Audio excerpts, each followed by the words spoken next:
반갑습니다. 이 시간 저는 성령 충만에 관해서 함께 이야기해 보려고 합니다. 성경에 기록된 인물 가운데에 성령이 충만했다라고 하는 말을 듣는 사람이 있습니다. 우리가 알듯이 첫 번째 순교자인 스데반 집사도 성령이 충만했다라고 기록해 주고 있습니다. 또한 베드로 역시 성령이 충만해서 백성들의 장로와 서기관들에게 관리들에게 담대하게 복음을 증거했다라고 이야기해 주고 있습니다. 또한 우리가 알다시피 오순절 다락방 사건에서 그들이 다 성령의 충만을 받고 성령이 말하게 하심을 따라서 다른 언어로 말을 했다라고 기록해 주고 있습니다. 사도 바울은 또한 우리들에게 술 취하지 말고 성령으로 충만함을 받으라라고 이야기해 주고 있습니다. 여러분, 이런 이야기를 들으면서 무슨 생각이 드십니까? 과연 어떤 것이 성령 충만인가? 우리가 알듯이 충만이라고 하는 이 단어에는 가득 채워진 그러한 상태임을 우리가 생각해 볼 수가 있습니다. 즉 성령 충만은 성령에 의해서 가득 채워졌다라고 우리가 생각해 봅니다.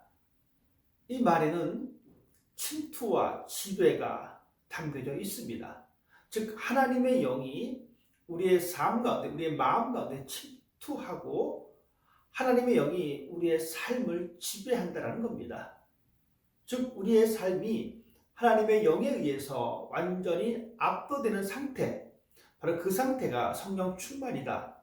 또한 이 성령 충만으로 말미암아 우리는 하나님의 자녀의 행실을 요구받습니다.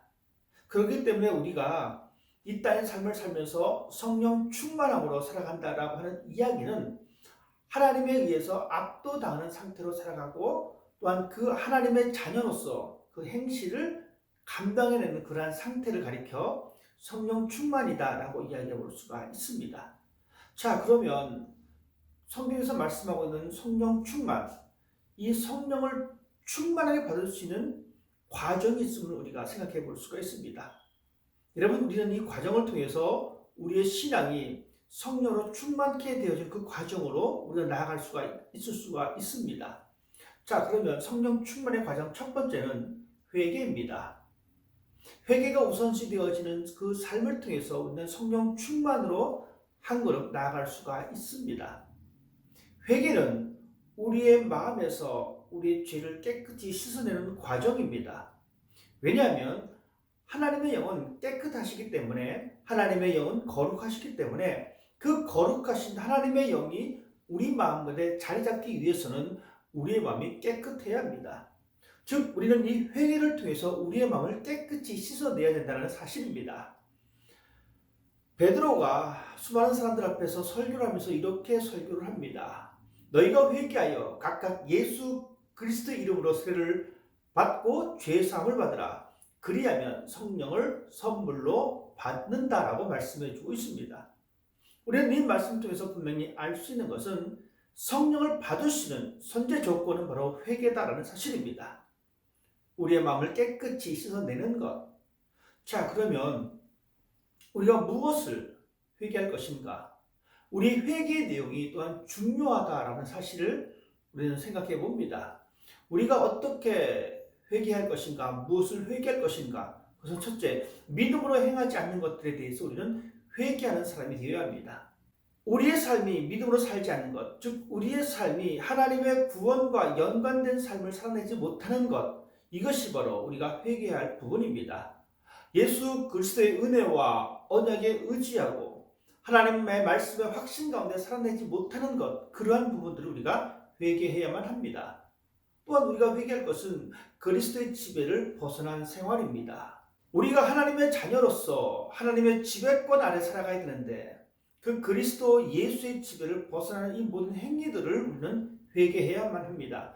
이것은 바로 우리가 가지고 있는 인본주의적 사고의 모습들입니다. 이 모습을 우리가 회개해야 합니다.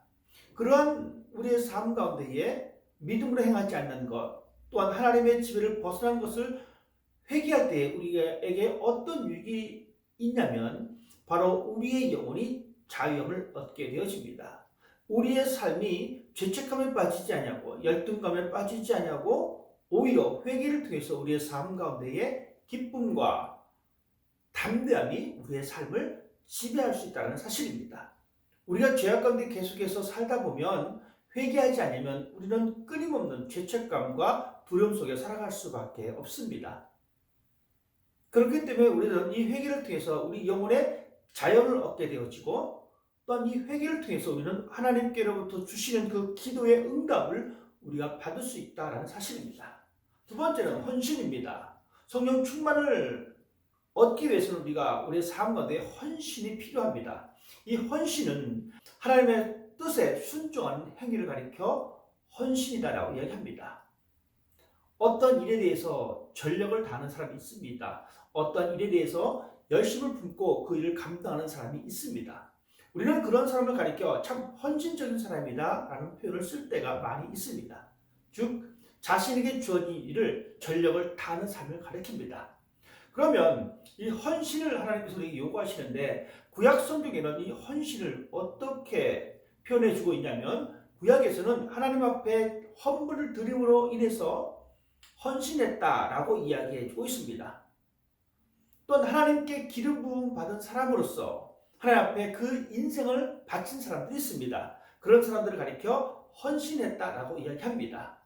또한 신약에는 어떠한 헌신이 나타나고 있냐면 우리가 잘 알고 있는 말씀 로마서 12장 1절의 말씀입니다.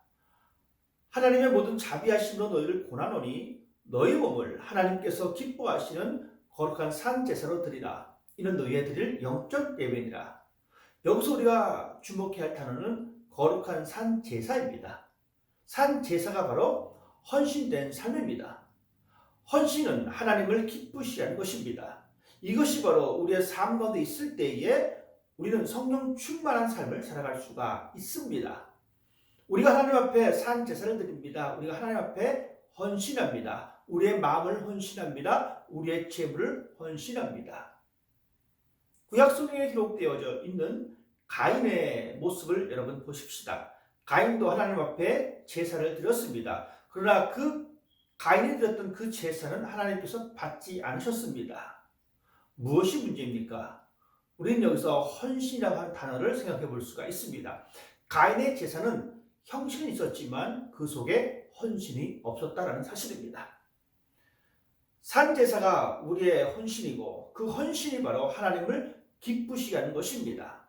바로 이것이 바로 하나님과의 인격적인 교제요, 하나님과의 인격적인 만남입니다. 또한 우리가 성령 충만의 그 과정 속에 하나님 앞에 간구하는 기도가 있고 의존이 있습니다. 사도 바울은 우리들에게 성령을 따르라라고 이야기해주고 있습니다. 사람들이 가지고 있는 인간의 본성이 있는데 이 본성이 있기 때문에 우리는 끊임없이 육적인 일을 추구할 수밖에 없습니다. 우리는 세상적인 것을 따라갈 수밖에 없습니다. 그렇기 때문에 우리들은 하나님께서 말씀하신 대로 성령을 따라 행하는 것, 그 하나님의 도우심, 성령의 도우심을 요청하는 것이 우리의 삶에 반드시 필요하다라는 사실입니다. 우리 속에 옛사람의 성품과 우리 속에 하나님의 자녀에서 성품이 공존하고 있습니다. 여러분, 이 공존하고 있는 이 두 세상 속에서 우리가 하나님 앞에 기도함으로 말미암아 하나님을 의지하는 것에, 즉 성령을 받는 것에 더욱더 한 걸음 나아가는 사람이 되어야 합니다. 우리는 그리스도의 지배를 따라가는 사람이 되어야 합니다. 그리고 그리스도의 지배를 의존하는 사람이 되어야 합니다. 성령 충만한 것을 여러분 경험하기 원하신다면 기억하십시다. 회개입니다.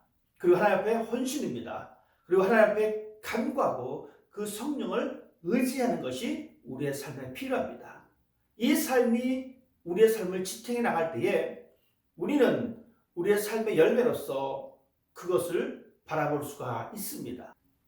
성령 충만, 그리스도인들이 꿈꾸는 그러한 삶의 모습입니다. 성령 충만은 점진적이며 지속적입니다. 일회성으로 끝나는 사건이 아닙니다. 우리가 기도해서 하나님께로부터 성령 충만을 받았다고 해서 완전하게 이루어진 것이 아닙니다.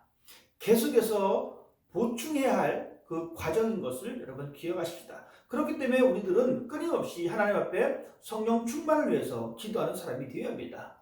이 성령 충만은 또한 개인적이며 공동체적입니다. 성령 충만이 개인적인 범주, 개인의 영역에서만 끝나는 것이 아니라 하나님께서는 이 개인을 통한 이 공동체를 또한 세워주셨습니다. 즉 이것이 나만의 유익이 아니라 교회와 이 사회의 유익이 되어지는 것, 이것이 바로 올바른 성령 충만이다라는 사실을 기억해야 합니다. 성령 충만은 보편적이며 즉각적인 사건입니다. 이 말은 특별하지 않다는 것입니다.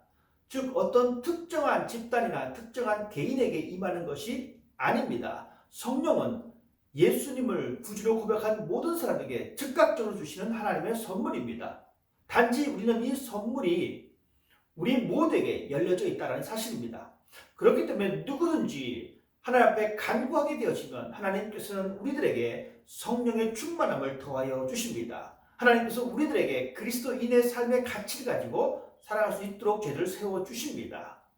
성령 충만이 우리에게 더 기쁨에 찬 신앙생활을 감당할 수 있게 만들고 성령 충만이 우리의 삶을 더욱더 윤택하게 만듭니다. 그 삶을 원하신다면 회개하십시다. 그리고 그 삶을 원하신다면 하나님 앞에 더욱더 한 걸음 나아가서 헌신하십시다. 그리고 열심으로 간구하시고 그 성령님을 의지하십시다. 하나님 그런 모든 사람에게 아낌없이 하나님의 성령을 더하여 주십니다. 여러분의 삶이 그러한 성령으로 충만케 되어지는 삶, 그래서 늘 하나님과 인격적인 교제로 점점 더 가까워 갈 수 있는 그런 삶이 되어지시기를 주님의 이름으로 부탁을 드립니다. 감사합니다.